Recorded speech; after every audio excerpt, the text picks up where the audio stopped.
And नमस्कार, मैं कुश कुमार सरल एग्जाम के यूट्यूब चैनल पे आपका स्वागत करता हूं। मैं लेकर आया हूं करंट अफेयर के कुछ महत्वपूर्ण प्रश्न जो आगामी परीक्षाओं के लिए आपके लिए महत्वपूर्ण होंगे। तो बिना किसी देर के हम शुरू करते हैं आज के पहला प्रश्न करंट अफेयर का।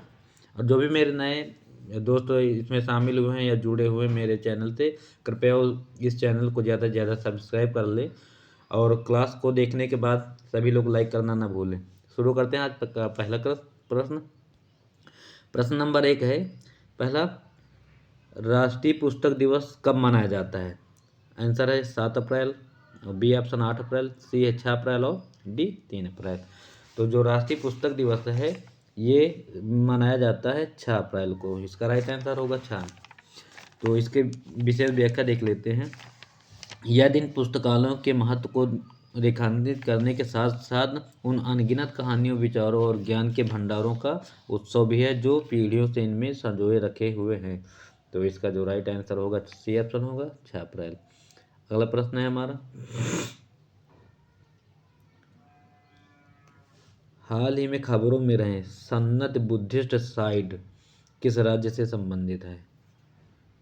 इसका ऑप्शन ए है Kerala, B option Tamil Nadu, C है महाराष्ट्र और डी कर्नाटक। तो जो बुद्धिस्ट से संबंधित साइट है इसका जो संबंध है ये है कर्नाटक राज्य से। ठीक, कर्नाटक राज्य में ये शामिल है।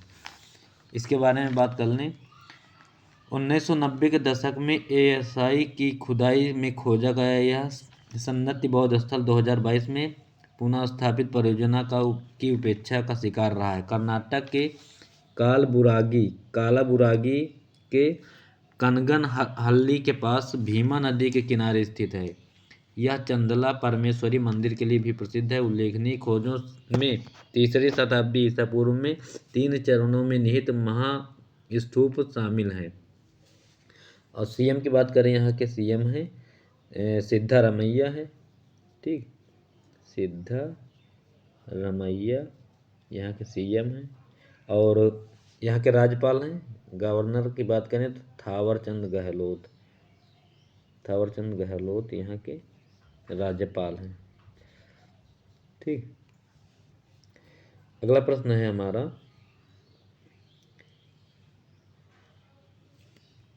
एक मिनट थोड़ा छोटा कर लें इसको।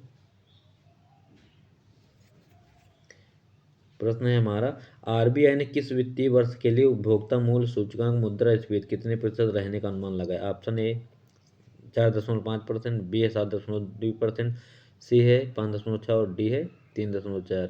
तो इसका जो राइट आंसर होगा वो होगा 4.5%। ठीक, अब आरबीआई के बारे में बात कर रहे हैं कि आरबीआई की स्थापना कब हुई थी। तो आरबीआई की स्थापना हिल्टन आयोग की समिति से 1 अप्रैल 1935। इसका राष्ट्रीयकरण की बात करें तो राष्ट्रीयकरण इसका हुआ था 1949 में। ठीक, और इसके जो पहले गवर्नर जनरल थे वो अंग्रेज अधिकारी ओसबोस स्मिथ हैं पहले गवर्नर जनरल। अगर भारतीय की बात करें तो भारतीय जो गवर्नर जनरल थे वो हुए सीडी देशमुख थे। इसके पहले सीडी देशमुख। और वर्तमान गवर्नर जनरल 25वें तो वह शक्तिकांत दास, वर्तमान में शक्तिकांत 25वें गवर्नर जनरल। ठीक, अगला प्रश्न है हमारा, भारत सरकार ने किस सप्ताह को अंधता निवारण सप्ताह घोषित किया है? ऑप्शन है 1 से 7 अप्रैल, बी है 2 से 8 अप्रैल, 3 से 9 अप्रैल और चौथा है 2 से 8 अप्रैल। तो जो अंधता सप्ताह दिवस है यह 1 से 7 अप्रैल को मनाने की घोषणा की गई है। और इसके बारे में बात कर लें, अंधता के बारे में जागरूकता फैलाने के लिए भारत सरकार द्वारा 1 से 7 अप्रैल तक अंधता निवारक सप्ताह 2024 मनाने की घोषणा की गई है। ठीक, और national society for the prevention of blindness week की स्थापना 1960 में हुई थी, जो इसका संचालन करता है इस दिवस के, जिसमें जवाहरलाल नेहरू और राजकुमारी अमृत कौर इसके संस्थापक थे। प्रिवेंट ब्लाइंडनेस ने 2022 को बच्चों की दृष्टि का वर्ष घोषित किया है। अगला प्रश्न है हमारा, हाल ही में ऑस्ट्रेलिया, अमेरिका और जापान के साथ संयुक्त नौसैन्य अभ्यास कहाँ पे आयोजित हुआ? A option Malaysia, B option Bharat, C है थाईलैंड और डी है फिलीपींस। तो इसका जो राइट आंसर है फिलीपींस में हुआ है। ठीक, और यह तीनों देश 2024 में दक्षिण सागर में संयुक्त नौसैन्य अभ्यास, जिसका उद्देश्य चीन के क्षेत्रीय प्रभाव के बीच नौसैन्य सहयोग को मजबूत करना था, जो एशिया प्रशांत में बढ़ते तनाव में मदद और मद्देनजर रखते हुए संबंधों को मजबूत करने के प्रयासों पर प्रकाश डालता है। और फिलीपींस में है अंतर्राष्ट्रीय चावल अनुसंधान मनीला में। ठीक, राष्ट्रीय चावल अनुसंधान की बात करें तो उड़ीसा कटक में है। और अगला प्रश्न है हमारा, हाल ही में खबरों में रहा पापीकोंडा राष्ट्रीय उद्यान किस राज्य में स्थित है? Option A Kerala, B option Tamil Nadu, C है तेलंगाना और डी आंध्र प्रदेश। तो इसका जो राइट आंसर है पापीकोंडा जो है वो है आंध्र प्रदेश में।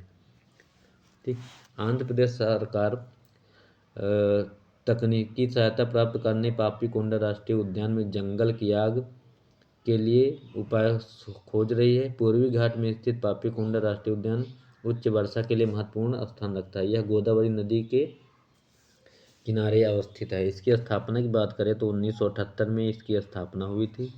ठीक, और 2008 में इसको राष्ट्रीय उद्यान में बदल दिया गया। वाइल्ड लाइफ इंटरनेशनल द्वारा एक महत्वपूर्ण पक्षी और जैव विविधता क्षेत्र के रूप में मान्यता मिली है। अब आंध्र प्रदेश की स्थापना की बात करें तो भाषाई आधार पर 1953 में ये पहला राज्य बना था। ठीक, जवाहरलाल नेहरू के शासनकाल में। और यहाँ के वर्तमान सीएम की बात करें तो जगन मोहन रेड्डी हैं। जगन मोहन रेड्डी सबसे अमीर सीएम वर्तमान में यही है, जगन मोहन रेड्डी। और यहाँ के जो गवर्नर जनरल हैं वर्तमान में न्यायमूर्ति सेवानिवृत्त हैं अब्दुल नजीर। ठीक, अगला प्रश्न है हमारा, भारतीय नौसेना ने समुद्री क्षेत्र में बढ़ते तनाव के लिए कौन सा ऑपरेशन शुरू किया है? आपसे ऑपरेशन संकल्प, ऑपरेशन कायाकल्प, ऑपरेशन कावेरी और ऑपरेशन गंगा।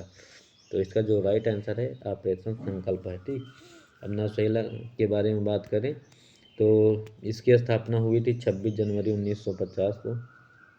26 जनवरी 1950 को। ठीक, और मुख्यालय इसका मुंबई है।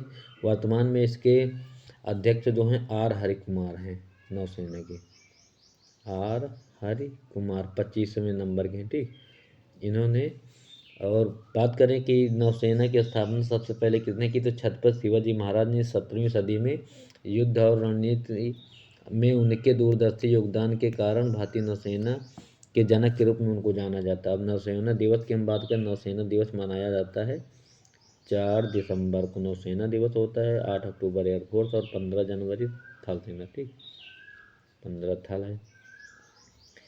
तो इसका जो राइट आंसर होगा वो होगा ए ऑप्शन। अगला प्रश्न है हमारा, पेरिस ओलंपिक 2024 के लिए किसने क्वालिफाई किया? Option A Bindiya Rani, option B Mirabai Chanu, C है पीवी सिंधु और डी ए और बी दोनों। तो इसका जो राइट आंसर है वो दोनों होगा। बिंदिया रानी ने कांस्य पदक जीता ओलंपिक में क्वालिफाई करने के लिए। तो ये दोनों ऐसी खिलाड़ी जो पेरिस ओलंपिक में भाग लेंगी 2024 की। और बात करें ये शुरू कब से होगा तो इसकी शुरुआत जो है 26 जुलाई से होगी पेरिस ओलंपिक की। 26 जुलाई से 11 अगस्त तक चले गया, 11 अगस्त तक। पैरालंपिक खेल और ओलंपिक खेल दोनों यहीं पे होंगे। पेरिस की बात करें तो फ्रांस की राजधानी पेरिस है और यह सीन नदी के किनारे है। यहाँ के राष्ट्रपति की बात करें तो इमैनुअल मैक्रोन है, जो अभी इसमें गणतंत्र दिवस में आए थे अपने भारत। और पीएम की बात करें तो गैब्रियल एटल है, जो 9 जनवरी 2024 को अपने पद पर नियुक्त किए गए हैं। अगला प्रश्न है हमारा, पेरू गमल्लूर नरसंहार हाल में खबरों में रहा, यह किस राज्य से संबंधित है? तो इसका ए ऑप्शन है केरल, बी है तमिलनाडु, सी है आंध्र और डी है कर्नाटक। राइट आंसर होगा इसका तमिलनाडु। इसकी व्याख्या हम बता दें। राजनीतिक संगठनों और नेताओं ने तमिल के मदुरई में पेरंगमल्लूर नरसंहार की 104वीं वर्षगांठ का कार्यक्रम आयोजित किया है। 3 अप्रैल 1920 में यह कांड हुआ था। ठीक, 3 अप्रैल 1920 में। और 1911 में दमनकारी आपराधिक जनजाति अधिनियम का विरोध करते हुए मीरा मलाई कल्लार समुदाय के 16 सदस्यों की हत्या कर दी गई थी। यह नरसंहार उपनिवेशवाद के खिलाफ प्रतिरोध का प्रतीक माना जाता है। अब बात करें तमिलनाडु के सीएम, तो तमिलनाडु के सीएम है एम के स्टालिन। ठीक, और यहाँ के स्टालिन हैं। और यहाँ के गवर्नर जनरल की बात करें तो वो गवर्नर हैं रविंद्र नारायण रवि, जिनका नाम आर्यन रवि।